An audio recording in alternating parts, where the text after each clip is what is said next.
नमस्ते बच्चों, welcome back to our chapter biodiversity and its conservation. हमारे पिछले कई लेक्चर्स में हमने एनसीईआरटी टेक्स्ट बुक और न्यू सिलेबस के हिसाब से एक्स्ट्रा पॉइंट्स डिस्कस किए हैं। आज इस चैप्टर के बचे कुछ सारे एक्स्ट्रा पॉइंट्स हम कवर कर लेंगे बेटा। Let's quickly begin. आज हम शुरू करेंगे पहले पॉइंट से, जहाँ पहला पॉइंट हमको अमेज़न फॉरेस्ट के बारे में बताता है। अमेज़न फॉरेस्ट से रिलेटेड क्या याद रखना है बेटा हमको कि अमेज़न फॉरेस्ट में आग लगी थी in which year? In the year August 2019। So remember August 2019। दूसरी बात, 2019 में slash and burn agriculture, slash and burn agriculture. देखो स्लैश एंड बर्न एग्रीकल्चर क्या होता है, हमने हमारे पिछले कुछ वीडियोस में डिस्कस किया है बेटा। एक बार वापस से बता देता हूँ। यहाँ लोग क्या करते हैं ना, स्लैश यानी तलवार चलने की आवाज आती है ना, स्लैश। ओके, तो ये लोग क्या करते हैं, पेड़ काट देते हैं। काटने के बाद फिर बचा कुचा जो टुकड़ा बचा रहता है उसको जला देते हैं। तो इससे क्या होता है ना, इससे पर्यावरण का बहुत ज्यादा नुकसान होता है, पेड़ का नुकसान होता है, लैंड का नुकसान होता है। सो 2019 में स्लैश एंड बर्न एग्रीकल्चर करके, स्लैश एंड बर्न एग्रीकल्चर को झूम कल्टीवेशन भी बोलते हैं। अच्छा, ये करके कम से कम 9,06,000 हेक्टर्स, 9,06,000 हेक्टर्स ऑफ फॉरेस्ट का डिवास्टेशन हो गया। डिवास्टेशन यानी डिस्ट्रक्शन बेटा। तो यहां तुम याद रखना 9,06,000 हेक्टर, इतने सारे फॉरेस्ट का हमने डिस्ट्रक्शन कर दिया है स्लैश और बर्न एग्रीकल्चर करके बेटा। तो ये गलत बात है। अब हमको ये समझना बहुत जरूरी है कि हमारे पास जो बायोडाइवर्सिटी है यानी वेराइटी है प्लांट्स की, एनिमल्स की, माइक्रो ऑर्गेनिजम्स की, ये सारे बायोडाइवर्सिटी को हमको बचाना है, इसका हमें कंजर्वेशन करना है। तो आओ बच्चों हम आगे बढ़ते हैं नेक्स्ट कॉन्सेप्ट की तरफ। The next concept is about conservation of biodiversity.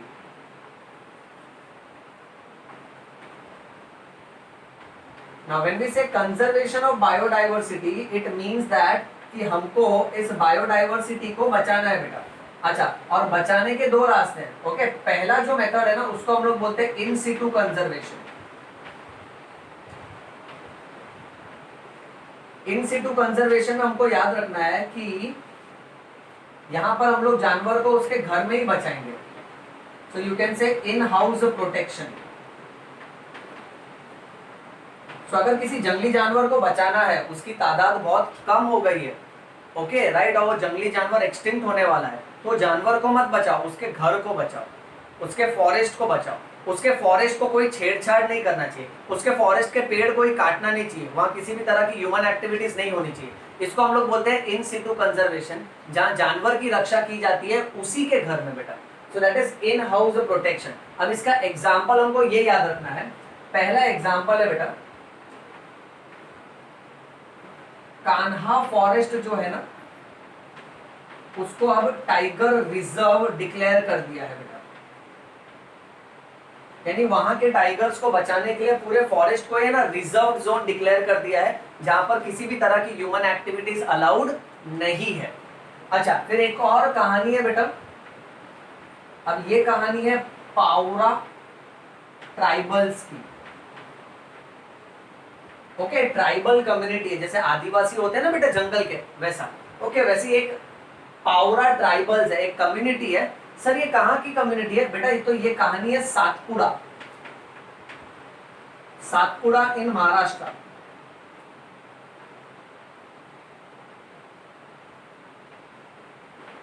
अब ये पावरा ट्राइबल्स ने क्या किया ना, इन सातपुड़ा इन महाराष्ट्र, ये लोग ने अपने जंगल में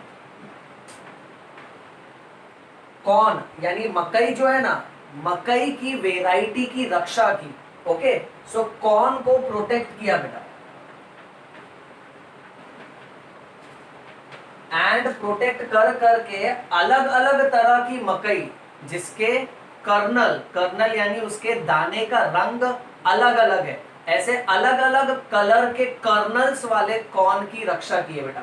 सो Pawara tribals from Satpuda in Maharashtra corn plant को प्रोटेक्ट किया बेटा, and they could conserve different coloured kernels. Sir kernels क्या होता है? अच्छा, कर्नल यानी किसी भी नट, किसी भी सीड का जो एडिबल खाने लायक हिस्सा होता है वो। सो हर सीड के अंदर और हर नट के अंदर जो सॉफ्ट पार्ट होता है, जो खाने लायक होता है, उसको हम कर्नल बोलते हैं। सो सिर्फ इतना याद रखना, Pawara tribals from Satpuda in Maharashtra, ये लोग ने ना कॉर्न, मकई के अलग अलग रंग बिरंगे कर्नल्स की प्रजाति की रक्षा की थी बेटा। ओके, आगे बढ़ते हैं। अब ये हो गया इन सीटू कंजर्वेशन बेटा। ऐसे ही एक और है जिसको हम बोलेंगे एक्स सीटू कंजर्वेशन। अब एक्स सीटू कंजर्वेशन में जैसा कि वर्ड है एक्स, एक्स यानी एग्जिट यानी बाहर, ओके, इन सीटू में इन यानी अंदर, तो यहाँ हम जानवर को उनके घर में ही प्रोटेक्ट कर रहे हैं। एक्स सीटू में हम क्या करते हैं ना, जानवर को उनके घर से हटा देते हैं और नजदीक के किसी नेशनल पार्क या जू में जाके डाल देते हैं बेटा। ओके, सो एक्स सीटू कंजर्वेशन में एक एग्जांपल हमको याद रखना है, the crocodile bank.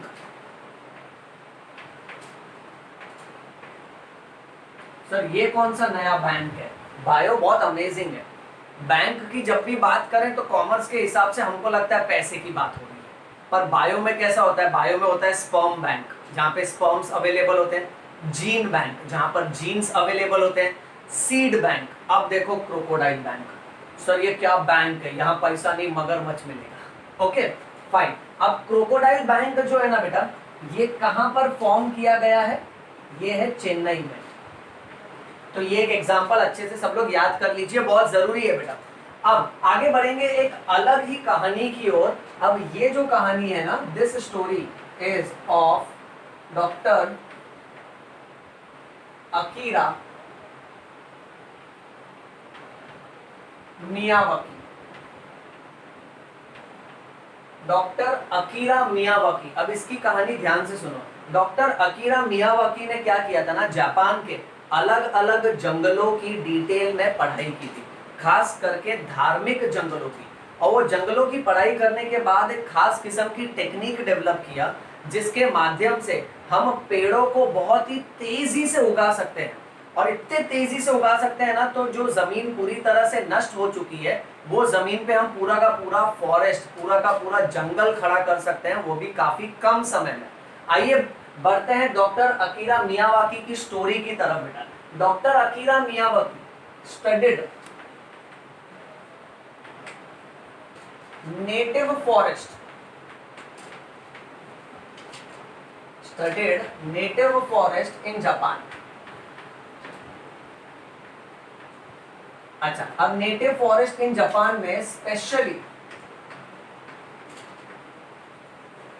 Old shrine groves. Shrine का मतलब होता है धार्मिक। ओके, सो जापान के अलग अलग फॉरेस्ट की पढ़ाई किया, खास करके जो पुराने धार्मिक पेड़ पौधे का पूरा जंगल है ना, उसकी पढ़ाई किया। अच्छा, ये पढ़ाई करने के बाद डॉक्टर अकीरा ने क्या डेवलप किया? So this doctor developed a technique of growing dense plantations. The technique of growing dense plantations in short interval of time बेटा। अभी अभी मैंने तुमसे कहा ना, कम समय में तुम पूरा का पूरा जंगल खड़ा कर सकते हो। अब सर ऐसा क्या टेक्निक था इनका? तो इनके टेक्निक के स्टेप्स देखो बेटा। अच्छा, अब इनके टेक्निक में ये क्या किया करते थे ना, सबसे पहली बार ओके, सॉइल को है ना स्टडी करते थे, जो भी जमीन है ना, सबसे पहले उसकी मिट्टी की पढ़ाई किया करते थे। अच्छा, उसके बाद में द लैंड वॉज डग, फिर जमीन को खोद देते थे। उसके बाद में मिट्टी को मिक्स करते थे the soil is mixed with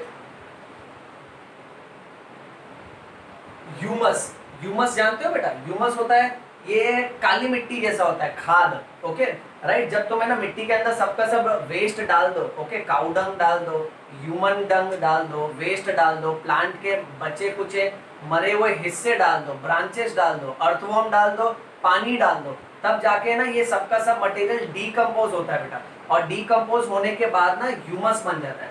तो वो सॉइल को है ना ह्यूमस के साथ मिक्स किया था। अच्छा, इस ह्यूमस में लोकल बायोमास बहुत ज्यादा होता है बेटा। Okay fine. अच्छा, इसके बाद देखो स्टेप्स देखो, सबसे पहले मिट्टी की पढ़ाई किया, फिर लैंड को खोद दिया, फिर वहां के मिट्टी के साथ ह्यूमस मिक्स कर दिया बेटा। इसके बाद ना ये सारे के सारे प्लांटेशंस को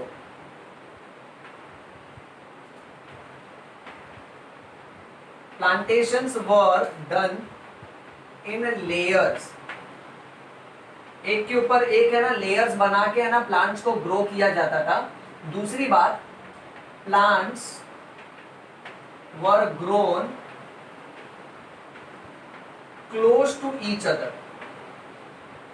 एक पौधे को दूसरे पौधे के एकदम नजदीक बाजू बाजू में ग्रो करते थे बेटा। इससे क्या होता था, इससे दो फायदा होता था। इसके वजह से क्या होता था ना, सनलाइट जमीन तक नहीं पहुंच पाती थी बेटा। जब ये पौधे सारे बड़े हो जाते थे ना तो सनलाइट जमीन तक नहीं पहुंच पाती थी, क्योंकि सारे पौधे एक के बाजू में एक थे, तो घना जंगल बनता था। ऐसा नहीं कि एक पौधा इधर तो दूसरा पौधा उधर, और ये पौधा उस पौधे को बोल रहा है मैं यहाँ तू वहां, जिंदगी है कहाँ। ओके सो ऐसा नहीं, बाजू बाजू में उसने प्लांट किया ताकि घना फॉरेस्ट क्रिएट हो जाए बेटा। तू समझ रहा है। अच्छा, तो क्या है, सनलाइट जमीन तक नहीं पहुंच पाएगी, और सनलाइट जमीन तक नहीं पहुंच पाएगी तो जमीन में जो नमी है, जो मॉइस्चर है, जो वाटर है, वो बरकरार रहेगा, तो जमीन का पानी भी खत्म नहीं होता है बेटा। ओके, दूसरी बात ये, क्योंकि पेड़ पौधे बाजू बाजू में, तो पेड़ ज्यादा मोटा लैटरल ग्रोथ नहीं कर पाता है, उसका ज्यादा वर्टिकल ग्रोथ होता है बेटा। So let's put up this point, plants were grown close to each other. इससे फायदा क्या होगा, फायदा नंबर 1, इसके वजह से sunlight can not reach ground, तो सनलाइट जमीन तक नहीं पहुंच पा रही थी। अच्छा, इसके वजह से क्या फायदा होगा,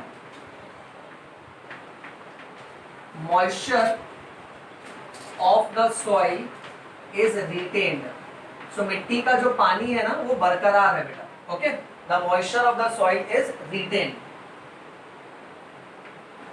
ऑलराइट, दूसरा और क्या फायदा हो रहा है, इसके वजह से plants grow more vertically, so plants ज्यादा वर्टिकली ग्रो हो रहे थे rather than lateral growth।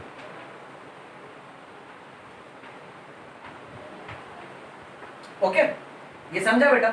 चलो आगे बढ़ते हैं। अब नेक्स्ट इंफॉर्मेशन में क्या याद रखना है कि इनका जो पूरा का पूरा टेक्निक था, वो टेक्निक के वजह से हमको डेंस फॉरेस्ट मिल सकता है in less interval of time, कम समय में। और ये डेंस फॉरेस्ट ग्रो करने की स्पीड इज 10 टाइम्स फास्टर। आमतौर पे एक जंगल खड़ा करने के लिए जितना समय लगता है ना, उससे 10 गुना तेजी से हम लोग पूरा जंगल खड़ा कर सकते हैं इस टेक्निक को फॉलो करके। So the dense forest could be build up 10 times faster. So याद रखना 10 टाइम्स फास्टर। अच्छा, दूसरी बात, इनकी ये जो पूरी टेक्निक है ना, okay, this technique requires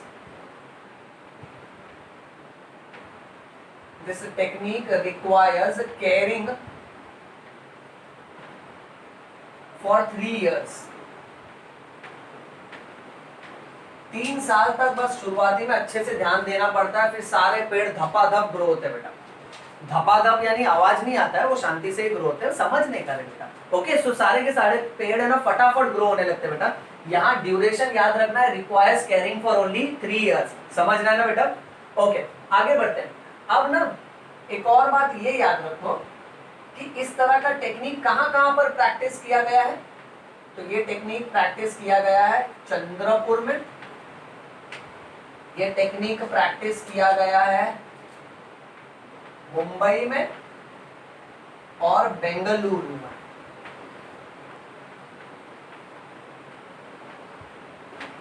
okay, तो ये 3 जगह में है ना ये टेक्निक प्रैक्टिस किया गया है। और ये टेक्निक का फायदा क्या है, ये टेक्निक का है ना और 3 फायदा है बेटा। एक तो इसके वजह से there is restoration of ground water table. Sir table क्या होता है? अच्छा, ये टेबल यानी वो कुर्सी चेयर वाला टेबल नहीं बेटा। ग्राउंड वाटर टेबल यानी ग्राउंड वाटर का लेवल, क्योंकि वो सनलाइट जमीन तक नहीं पहुंच पाता है तो जमीन से पानी उड़ता नहीं है बेटा, जमीन का पानी बरकरार रहता है। यहाँ पढ़े थे ना हम लोग, इंग्लिश में लिखा ना बेटा, the moisture of the soil is retained, right. तो इसके वजह से ना जमीन के अंदर जो पानी का लेवल है ना वो बरकरार रहता है बेटा। So there is restoration of the ground water table. दूसरी बात, इट मेंटेन्स लोकल बायोडाइवर्सिटी। अब अगर हम जंगल ग्रो कर दें तो वहां के जितने भी बर्ड्स है, वहां के जितने भी जानवर है, उनकी तादाद, उनका जो पॉपुलेशन है वो बरकरार रहेगा। So it maintains the local biodiversity. वहां के जो लोकल जानवर है ना उनका पॉपुलेशन इज मेंटेन्ड बेटा। अच्छा, तीसरी सबसे जरूरी बात ये है, जंगल है so it will curb air pollution. Curb करना यानी नष्ट करना, खाली हाईफाई इंग्लिश है, बुक में दिया है इसलिए मैं तुझे सिखा रहा हूँ बेटा। ओके, लाइन टू लाइन सिखा रहा हूँ, कोई पॉइंट हम लोग मिस नहीं करेंगे। अगर किसी भी लेक्चर के दौरान तुझे लग रहा है कि एक पैराग्राफ या फिर एक पॉइंट मिस हो गया है तो बेटा तू प्रीवियस वीडियो जाकर देख, पहले सारे सीक्वेंसेस को ध्यान से देखो। ओके, उसके बाद ना इस चैप्टर से रिलेटेड एनसीईआरटी टेक्स्ट बुक हो या गवर्नमेंट टेक्स्ट बुक हो, कुछ भी तुमको रिफर करने की ज्यादा जरूरत नहीं पड़ेगी, क्योंकि वीडियोस में हर एक पॉइंट कवर किया जाएगा बेटा। इनफैक्ट आने वाले लेक्चर्स में हम लोग एडवांस नीट के हिसाब से भी डिस्कस करेंगे बेटा। Okay, so it curves air pollution, यानी एयर पोल्यूशन को भी कम कर देता है बेटा। Okay fine, so that's all about doctor Akira Miyawaki, इतना याद रखना हमको। अच्छा चलो अब आगे बढ़ते हैं। नेक्स्ट हम बढ़ेंगे एक अलग ही टॉपिक की ओर बेटा। नेक्स्ट टॉपिक है, इंडिया ने एक मीटिंग अटेंड की थी जिसका नाम था अर्थ समिट। ये मीटिंग कहां हुई थी? ये मीटिंग हुई थी रियो डी जेनेरो। ओके, और ये मीटिंग हुई थी 1992 में। सर ये तो आपने पढ़ाया था। हाँ, मैंने मेरे एनसीईआरटी के बेसिक लेक्चर में तुझे ये सिखाया है। ओके, बट अब तुझे एक्स्ट्रा पॉइंट सिखाता हूँ। 1992 में जो मीटिंग हुई थी रियो डी जेनेरो, ये जगह का नाम है बेटा। ओके, यहाँ पे एक मीटिंग हुई थी जिसका नाम था अर्थ समिट। इस मीटिंग में सभी देश के लोग जमा हुए थे और ये लोग अपने अपने पर्यावरण के बारे में बात कर रहे थे कि किस तरह से हम लोग को पर्यावरण के सारे एनिमल्स है, प्लांट्स है, उनकी बचत करना चाहिए। ओके, उनको बचाना चाहिए। So that meeting was called as earth summit. कैसे हमारे पास ये जो वेराइटी है, जो बायोडाइवर्सिटी है, इसको बरकरार रखे ताकि आने वाली पीढ़ी के लिए भी ये बरकरार रहे। ओके, उसके संबंध में ये मीटिंग कंडक्ट की गई थी जिसको बोलते हैं अर्थ समिट इन द ईयर 1992। अच्छा, अब उस मीटिंग में India was a party to CBD। CBD यानी कॉमन बाइल डक्ट। नहीं, जूलॉजी जब पढ़ाएंगे ओके तब हम जूलॉजी के हिसाब से बात करेंगे। कॉमन बाइल डक्ट और लीवर गॉल ब्लैडर वाला अलग होता है। जूलॉजी में हम लोग और तोड़ तरीके से डिस्कस करेंगे। अभी फिलहाल सिर्फ पर्यावरण पे ध्यान देते हैं। CBD स्टैंड्स फॉर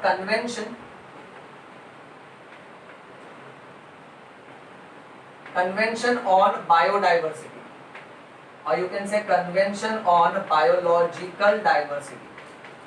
सर अब ये क्या बोल रहे हो आप? अच्छा, अब ये बात ऐसी है कि India was a party to CBD, convention on biological diversity, यानी इस मीटिंग में ना लोगों ने बहुत सारे पॉइंट्स तय किए थे।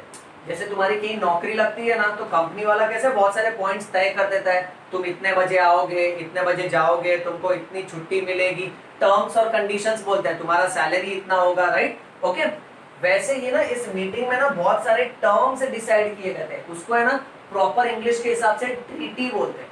ट्रीटी यानी एक तरह का अग्रीमेंट जैसा हुआ, सारे देश ने मिलकर सहमत दी, ठीक है ये सारे पॉइंट्स का हम ख्याल रखेंगे, उसको हम ट्रीटी बोलते हैं। उस ट्रीटी का नाम रखा गया CBD, that is convention on biological diversity, और उसमें इंडिया भी एक पार्टी था, यानी इंडिया ने भी अपनी सहमति दी थी बेटा। ओके, और ये कहानी है 1992 की। अच्छा, उसके बाद इंडिया पास्ट बायोडाइवर्सिटी एक्ट, फिर इंडिया ने बायोडाइवर्सिटी कानून पास किया था in the year 2002 in compliance with CBD, यानी कन्वेंशन ऑन बायोलॉजिकल डाइवर्सिटी। इसके अग्रीमेंट के अनुसार इंडिया ने कानून पास किया which is called as biodiversity act in the year 2002। अब ये बायोडाइवर्सिटी एक्ट के हिसाब से बायोडाइवर्सिटी क्या होता है, अब बात ध्यान से सुनो बेटा, बहुत इंपॉर्टेंट जा रहे हैं हम। बायोडाइवर्सिटी सारे के सारे प्लांट्स, एनिमल्स, ओके, और तरह तरह के माइक्रो ऑर्गेनिजम्स होते हैं। शॉर्ट में लिख देता हूं बेटा, micro organisms and there parts और प्रोडक्ट्स, यानी तरह तरह के प्लांट्स, तरह तरह के जानवर, तरह तरह के माइक्रो ऑर्गेनिजम्स, उनके टुकड़े या तो फिर उनके शरीर से मिलने वाला अलग अलग प्रोडक्ट्स, इसको बायोडाइवर्सिटी बोलते हैं। और इस बायोडाइवर्सिटी एक्ट के हिसाब से कौन सी चीजों को हम बायोडाइवर्सिटी नहीं बोलेंगे, so it excludes value added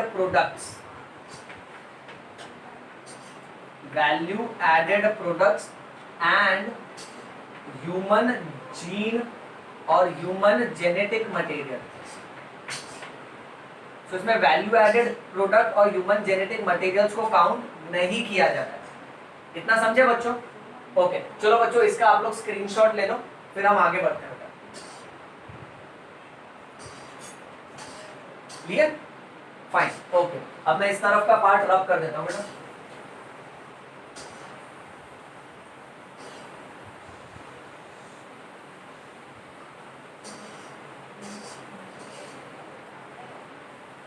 अब हम लोग ये पढ़ेंगे बेटा कि ये जो बायोडाइवर्सिटी एक्ट हमने पास किया है, ओके, इन द ईयर 2002, इस बायोडाइवर्सिटी एक्ट का मेन उद्देश्य क्या था, इसका मेन ऑब्जेक्टिव यानी इसका मेन टारगेट क्या था, ये कानून क्यों पास किया गया था। ओके, सो इसमें ऑब्जेक्टिव नंबर 1, इसका सबसे पहला मेन उद्देश्य ये था to regulate access to biodiversity resources, यानी हमारे पास जो बायोडाइवर्सिटी के रिसोर्सेस है, तरह तरह के पेड़ पौधे हैं, तरह तरह के जानवर हैं, तरह तरह के बर्ड्स हैं, उसको कौन एक्सेस कर सकता है, यानी कौन उसकी रिसर्च कर सकता है, कौन उससे रिलेटेड तरह तरह के एक्सपेरिमेंट कर सकता है, तो उसको रेगुलेट करना यानी कंट्रोल करना। तो एक तरह से है ना, बंदिश लगा देना कि भाई अब ज्यादा हो रहा है, तुम इतना ज्यादा प्लांट्स को डिस्ट्रॉय नहीं कर सकते हो, तुम इतना ज्यादा एनिमल्स को डिस्ट्रॉय नहीं कर सकते हो, यानी ये सबको कंट्रोल करना, नहीं तो हमारे बायोडाइवर्सिटी रिसोर्सेज खत्म हो जाएंगे। ओके, अच्छा, इसका दूसरा ऑब्जेक्ट ये था, that was scientific cataloguing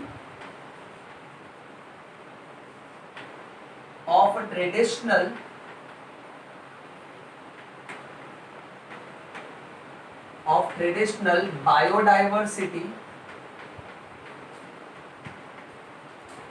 knowledge।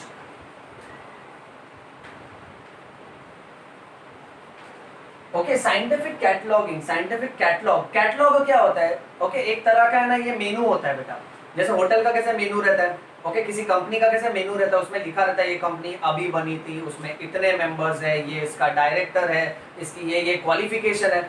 वैसे हमको भी साइंटिफिक कैटलॉग तैयार करना है, यानी एक इंफॉर्मेशन की किताब तैयार करना है जिसमें हमारे पुराने प्राचीन बायोडाइवर्सिटी के नॉलेज के बारे में लिखा हो। जैसे बायोडाइवर्सिटी में समझो प्लांट्स, अभी प्लांट्स के मामले में ओके, नीम है, तुलसी है, ये सब भारत में it is being used in India in Ayurvedic medicine okay, since ages, कई जमाने से तुलसी और नीम से दवाइयां बन रही हैं।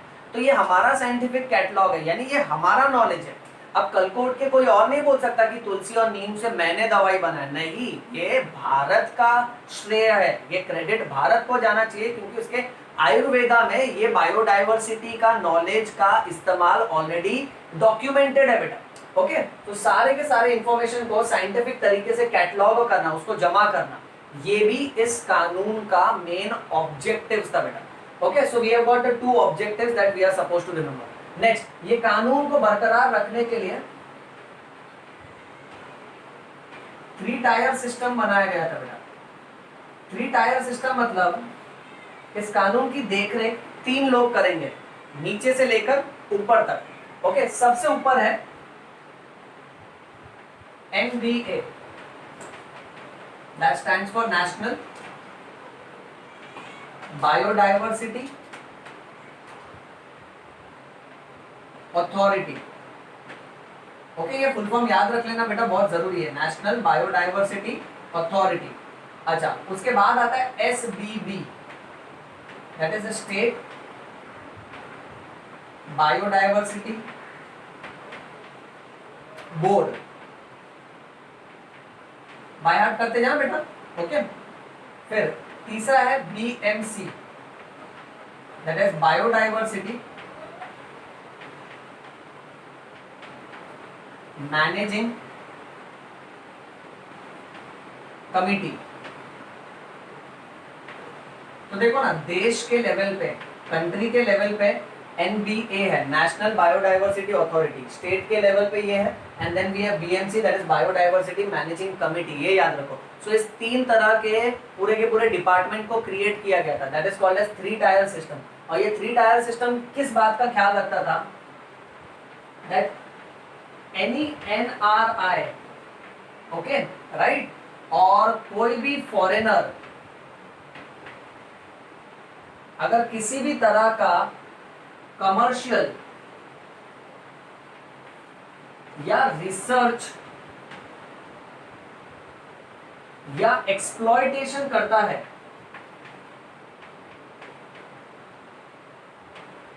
जैसे कोई भी फॉरेनर आया इंडिया में, देखा अरे तुलसी, okay right, oh look that is tulsi, okay right, अगर ऐसा बोला और तुलसी उखाड़ा और उसमें से रिसर्च करने लगा इसके पत्तों में से, तो हमारे तो बायोडाइवर्सिटी का नुकसान हो रहा है ना बेटा। ओके, तो अगर कोई भी फॉरेनर अगर कमर्शियल पर्पस के हिसाब से, यानी पैसे के हिसाब से, रिसर्च के हिसाब से, या तो फिर एक्सप्लॉयटेशन कर रहा है, यानी कुदरत को नुकसान पहुंचा रहा है, तो उसको सबसे पहले इनसे परमिशन लेनी पड़ेगी बेटा।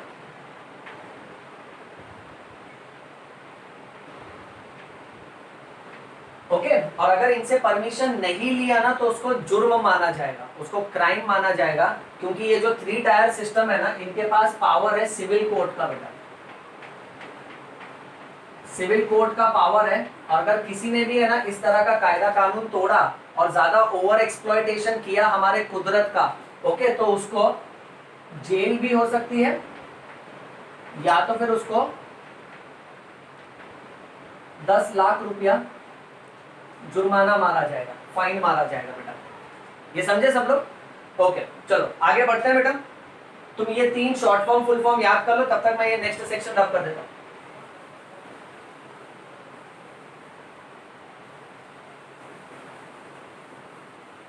अब एक लास्ट स्टोरी रह गई है बेटा,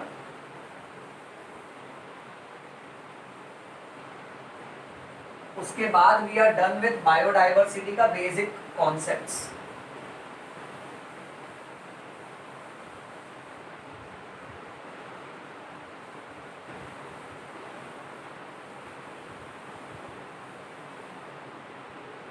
ओके, अब आखिरी जो कहानी है ना बेटा, ये कहानी है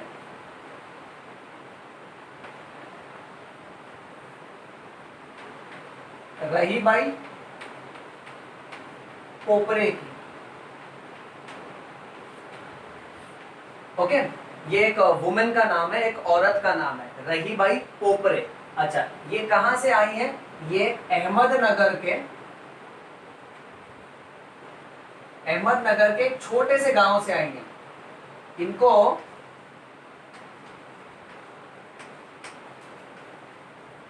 seed women of Maharashtra. Okay, इनको सीड वुमेन ऑफ महाराष्ट्र और सीड वुमेन ऑफ इंडिया भी बोल सकते हैं। Rather we will put it as seed women of India. अब इनका टाइटल से ही कैच करो बेटा, सीड वुमेन ऑफ इंडिया। इनकी ना एक्चुअली कहानी क्या है, अहमदनगर के छोटे से गांव से आई है और इन्होंने ना सीड बैंक खोल रखा है और इनके सीड बैंक में इनके पास 54 क्रॉप्स के सीड्स है और उसके 116 अलग अलग वेराइटी है बेटा। चलो बाय हार्ट करना चालू करो, 54 क्रॉप्स और 116 वेराइटीज। अच्छा, इसमें इनके पास कौन से ऐसे क्रॉप्स की वेराइटी है, तो एक ब्रिंजल, दूसरा गुआवा, फिर बेटा स्पिनच, नेक्स्ट मेथी, देन मैंगो,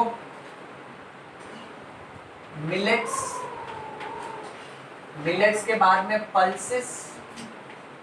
अच्छा, पल्सेस के अलावा हायासिंथ बीन्स एंड पीस यानी मटर। ओके, तो ये सब अलग अलग वेराइटी थी बेटा इनके पास। अच्छा, दूसरी जरूरी बात ये है कि रहीबाई पोपरे जो हैं, ओके, ये अलग अलग स्टूडेंट्स और फार्मर्स को ट्रेनिंग भी देती हैं। अलग अलग स्टूडेंट्स और फार्मर्स को ट्रेनिंग देती हैं सीड और क्रॉप एनहांसमेंट के बारे में कि किस तरह से हम लोग पैदावार को बढ़ा सकते हैं, क्रॉप के प्रोडक्टिविटी को बढ़ा सकते हैं। अच्छा, और तो और ट्रेनिंग देती हैं सॉइल के फर्टिलिटी के बारे में। Then she also trains about pest management, किस तरह से सारे कीटाणु को मैनेज करना चाहिए बेटा। ओके, रहीबाई पोपरे के सबसे इंपॉर्टेंट अवार्ड को याद रखो। She was one of the 3 Indians जिनका नाम आया था इन BBC list of 100 women in the year 2018। BBC list of 100 women ना एक तरह का अवार्ड है बेटा। ओके, जो कैसा है ना कि सारी की सारी वुमेन्स जो कुछ ना कुछ अचीव करती हैं, ओके, लाइफ में एफर्ट्स डाल रहे हैं और कुछ ना कुछ अचीव कर रहे हैं, तो उनके एफर्ट्स को है ना सराहा जाता है, उनके एफर्ट्स को है ना रिस्पेक्ट किया जाता है, तो ये अवार्ड दिया जाता है। 3 इंडियन में से एक इंडियन थी रहीबाई पोपरे, ओके, जिन्होंने सीड के संबंध में बहुत सारे एफर्ट्स लिए हैं, इसलिए उनका नाम है सीड वुमेन ऑफ इंडिया। ये बात याद रखना। और ये अवार्ड दिया गया था इन द ईयर 2018। ये समझे बेटा? चलो अब इसका स्क्रीनशॉट ले लो बेटा। We are done with this. Finished? All right, so my dear students, that's all about biodiversity. Okay, कुदरत ने तरह तरह के प्लांट्स बनाए, तरह तरह के एनिमल्स बनाए, तरह तरह के जीव जंतु बनाए, and it is extremely amazing बेटा। ओके, ये सारे इंफॉर्मेशन को रिवाइज करते रहो और बायो को बहुत सारा प्यार दिखाते रहो। Okay, if you love bio, you go down to the comment section and write down yo bio. Okay, so read bio, bleed bio, yo bio. Thank you बेटा।